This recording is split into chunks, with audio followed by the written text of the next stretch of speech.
Cherchez-le avec vos mains, ne réfléchissez pas. Sentez-le. Vos mains sont plus sages que votre tête ne le sera jamais. Mais je ne peux pas vous y emmener. Moi, je peux vous aider à trouver le chemin.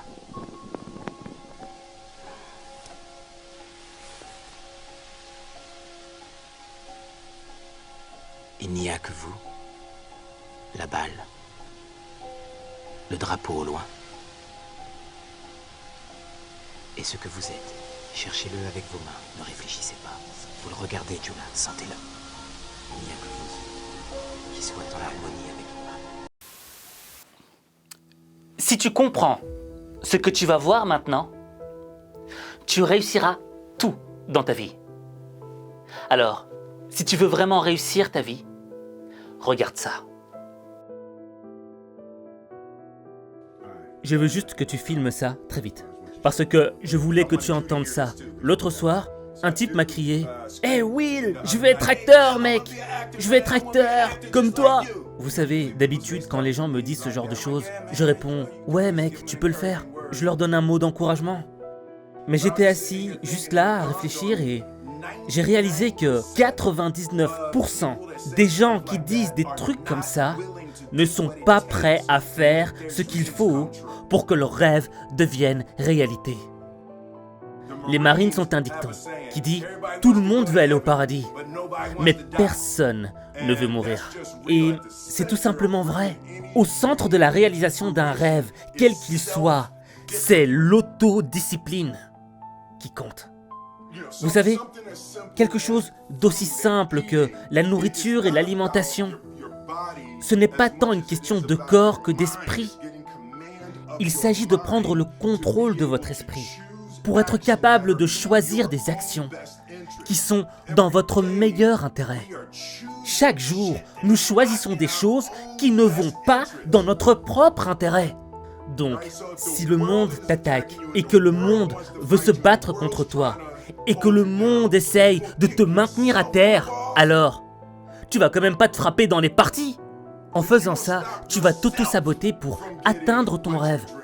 L'autodiscipline est le centre de toute réussite matérielle. Tu ne peux pas gagner la guerre contre le monde si tu ne peux pas gagner la guerre contre ton propre esprit.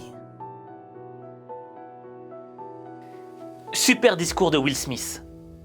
Et à travers ce discours, il y a 3 éléments qu'on peut utiliser pour devenir la meilleure version de nous-mêmes.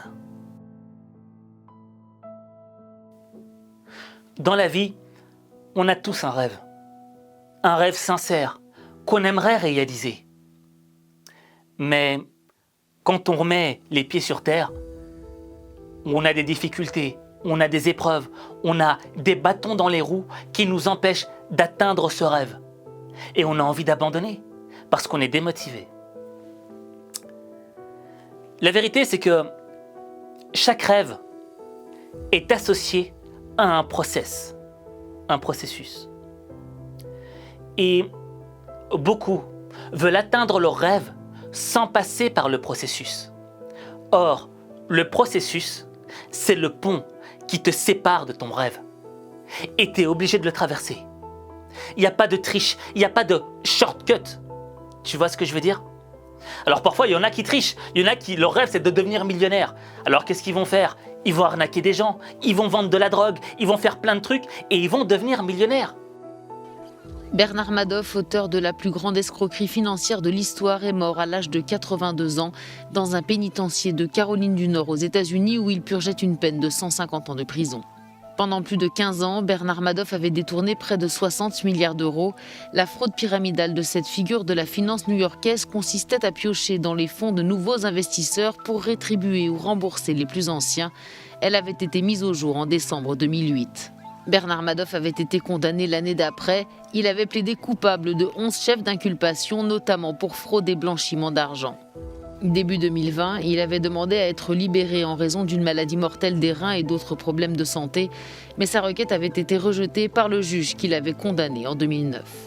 En 2013, un fonds des victimes de l'escroquerie à la pyramide de Ponzi de Bernard Madoff a été créé.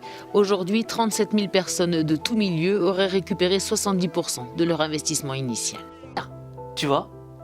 Mais ils n'auront pas passé le process. Et le problème, c'est qu'ils ne seront pas préparés à être millionnaires. Parce que le processus te sert à te préparer. Je vais te donner un simple exemple. Admettons que moi, mon rêve, c'est de devenir un joueur du FC Barcelone.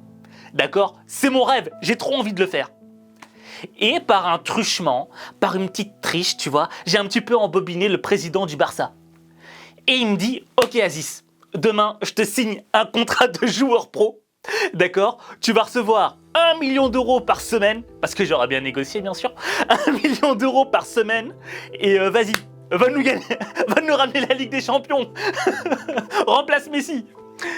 Donc, tu vois, dans le fond, j'aurais réalisé mon rêve, tu vois. Je serais un joueur du FC Barcelone, avec un super bon salaire. Mais dans les faits, j'aurais pas passé le process. Je ne me serais pas entraîné dur, je ne serais pas passé par des équipes de jeunes, je serais passé par rien du tout. J'aurais été mis là par un truchement, par une triche. Est-ce que tu penses vraiment que je vais parvenir à gagner la Ligue des Champions avec le Barça? Non, aucune chance. Parce que je ne serais même pas entraîné, tu vois ce que je veux dire? Et c'est ça le truc. C'est que je sais que c'est difficile parfois. C'est difficile parce que tu te dis que ça semble tellement loin. Et aujourd'hui, les capacités que j'ai me donnent l'impression que je ne vais jamais l'atteindre. Et c'est justement le sens du processus. Aujourd'hui, tu es peut-être plus faible. Mais tu vas passer une épreuve. Tu vas apprendre un truc qui va te rendre plus fort pour demain. Et de jour en jour, tu vas progresser. De jour en jour, tu vas devenir plus fort. Et tu vas être capable de faire des choses que tu aurais été incapable de faire au début du processus. Et le jour où tu arriveras à la fin du process, tu seras tellement fort, tu seras tellement préparé que tu auras tout ce qu'il faut pour atteindre ton rêve. Donc, si tu veux vraiment atteindre ce rêve, réaliser ce rêve, sois dans la patience active. La patience active, c'est la patience où ceux qui veulent vraiment atteindre leur rêve savent qu'ils doivent traverser le pont du process.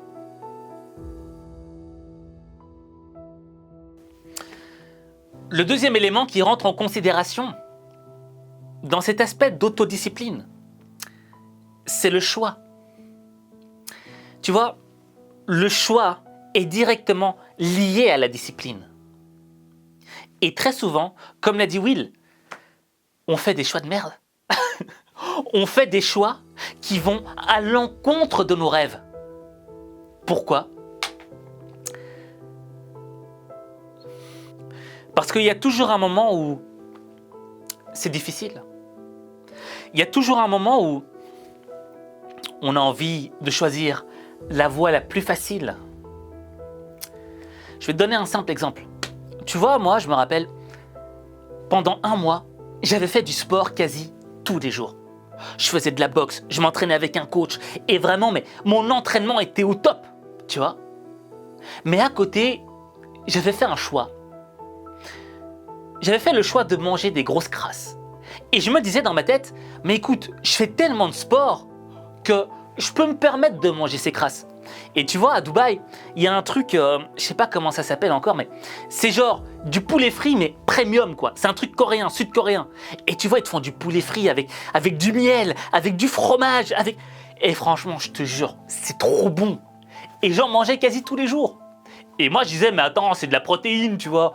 Moi, ça va m'aider pour le sport, ça va me donner du muscle. Et 1 mois plus tard, avec mon coach, on a fait le bilan. Et tu vois, il avait une machine qui mesurait ton poids, ton taux de graisse, etc. Et je m'étais dit, franchement, Aziz, là, pendant ce mois-ci, t'as bossé comme jamais t'as bossé. J'ai hâte de voir le résultat. Donc, je passe dans la machine, et après, les résultats ressortent. Et là, je vois la tête de mon coach. Et je vois, il est comme ça. Et moi, je me dis, il y a un problème avec la machine.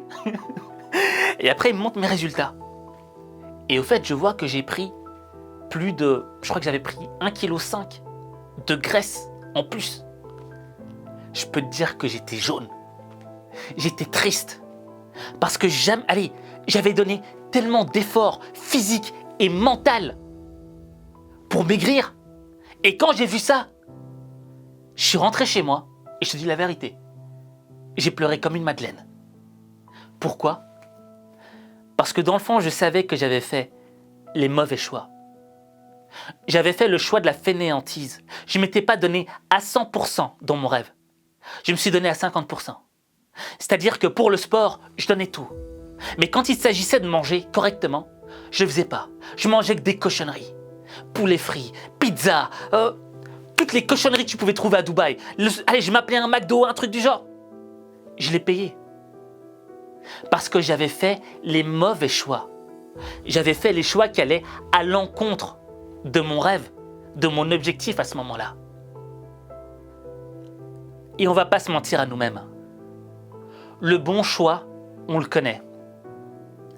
Quand j'étais là et que je devais choisir entre un poulet frit et une nourriture saine, mon cœur me disait « Aziz, prends la nourriture saine !» Mais mon ventre, mon envie me disait « Allez, il y a des protéines dedans. Il y a des protéines dans le poulet frit, mec. » Et donc, tu vois, on a toujours le choix dans la vie. Et le cœur te guidera toujours vers le bon choix. Mais j'ai pas été capable de prendre les commandes de mon esprit.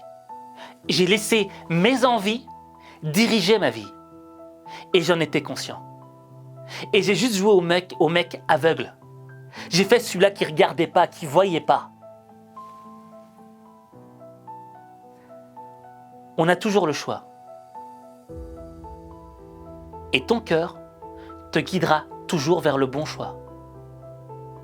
Mais maintenant, pour choisir le bon choix, tu as besoin d'un élément central.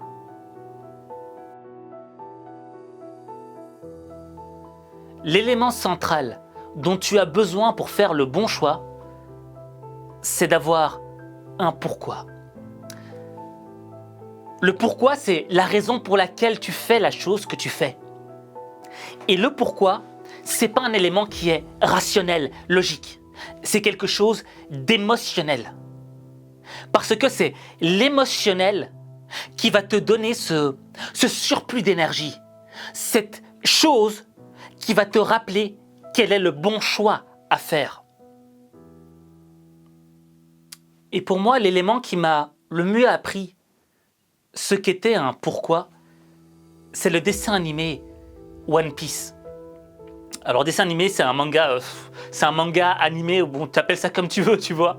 Mais dedans, il y a le personnage principal, le héros, Luffy.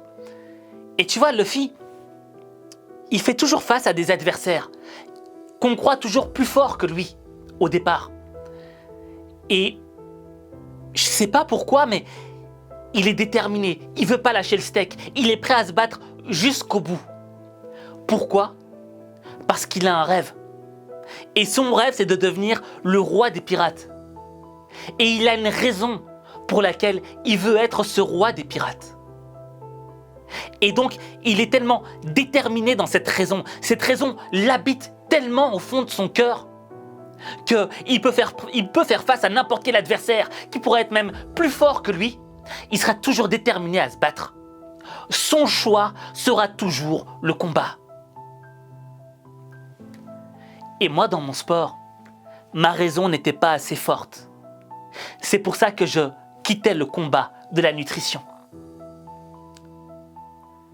Et donc, tu as vraiment besoin d'avoir un pourquoi extrêmement fort, extrêmement émotionnel.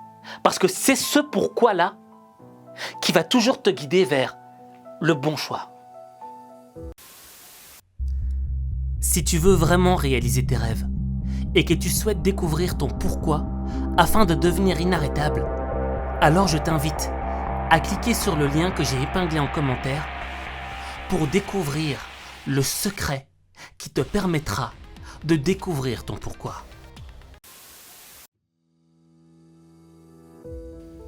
Maintenant, j'aimerais que tu écrives en commentaire « Je vais réaliser mon rêve. Je vais réaliser mon rêve. Pourquoi je te demande ça?